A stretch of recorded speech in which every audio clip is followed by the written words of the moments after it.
Tu te fous de ma gueule. Tu te fous de ma gueule. À quelle heure, nota bene?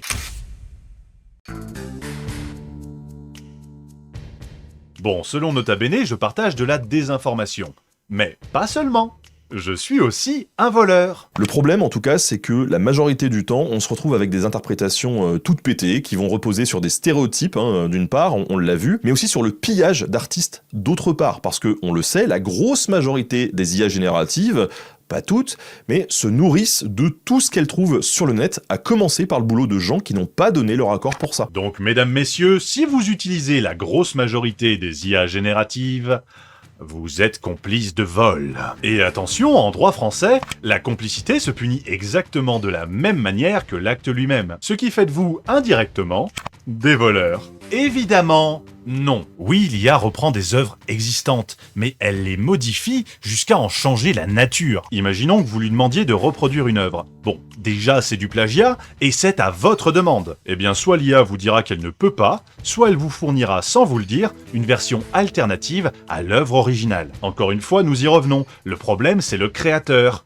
pas l'outil. Et je précise que j'ai rien contre les gens qui sont parfaitement clairs et raisonnés dans leurs usages. L'usage des IA, donc. Ce qui implique que, pour Nota Bene, les utiliser dans un autre cadre, c'est OK. Je suppose ici qu'il est question du cadre d'une résolution de problème, par exemple, ou d'une assistance dans un cadre spécifique, qui ne serait pas la création.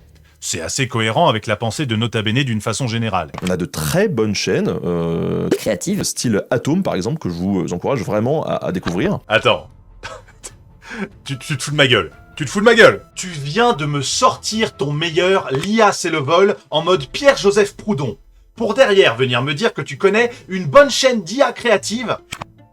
À quelle heure, Nota Bene? Et je suis allé voir la chaîne d'Atom. Et tu as raison, c'est une super chaîne. Mais t'as pas le droit de me la présenter après ton laïus moralisateur sur les utilisations créatives de l'IA. Alors, je ne sais pas si c'est un ami à toi, et si c'est pour cette raison qu'à tes yeux, ça passe. Mais c'est très étrange. Nous avons ici Nota Bene, qui bénéficie d'une grosse crédibilité dans le milieu des vulgarisateurs historiques, qui, au milieu de sujets qui méritent d'être abordés, et de choses inexcusables qui méritent d'être dénoncées, balance des dingueries comme celle que je viens de vous exposer, et d'une certaine façon, essaye de torpiller la concurrence. Et encore une fois, l'opinion que j'en ai, c'est que c'est dangereux. Nota Bene a une grosse audience, et avec elle vient, selon moi, la responsabilité de la mesure.